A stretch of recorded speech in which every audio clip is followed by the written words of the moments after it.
Alors vraiment, ce projet a commencé dans le cadre de mes études où donc c'est à un moment donné où on a 17, 18 ans et en Suisse, on a la possibilité de faire un travail enfin un travail de recherche un peu pour nous préparer aux travaux universitaires qu'on va avoir par la suite. Et moi, à ce moment-là, j'ai décidé de faire un projet qui me tenait à cœur et je trouvais quelque chose, une cause qui me touchait personnellement et à laquelle je m'intéressais. Et à ce moment-là, j'étais pas mal en train de regarder ce qui se passait au niveau des mouvements féministes à Genève et à m'intéresser aux différentes questions qui étaient soulevées. Et comme j'avais l'occasion de faire un gros projet de recherche, j'ai décidé de me pencher là-dessus. J'ai été accompagnée par un professeur pendant tout le long qui m'a encouragée à faire plutôt un travail créatif parce que c'est possible de faire un travail ou de recherche ou un travail créatif. Et moi, j'ai choisi le travail créatif via l'écriture et sur le thème du harcèlement de rue.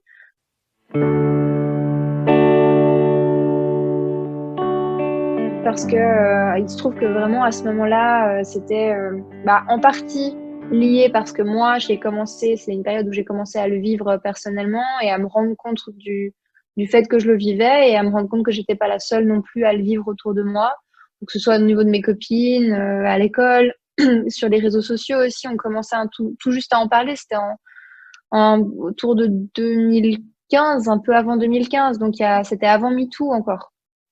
Et donc voilà, donc je le voyais un peu autour de moi. J'ai vu un peu 2, 3 changements que je pouvais faire, comme passer dans certains endroits parce que j'avais pas envie qu'il fasse tout noir dans le parc en rentrant chez moi. Enfin, 2, 3 remarques que j'ai eues qui me rendaient mal à l'aise dans le bus. Des petites choses comme ça qui commencent. Alors ça commence très jeune, hein, mais là en l'occurrence, ça commençait à me toucher aussi, et à m'affecter.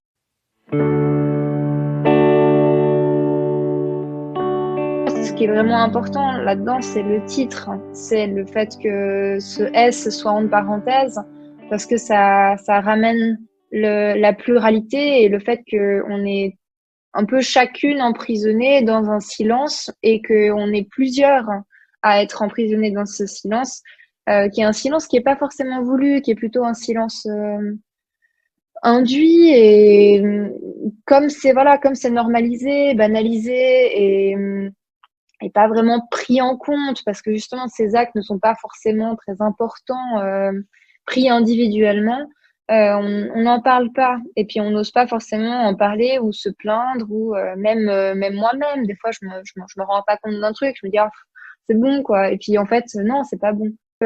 Aussi cette couverture, elle donne le ton clairement des dessins qui sont dans le livre, qui sont dans cette même tonalité en couleur pastel, très douce, parce qu'on voulait pas non plus faire.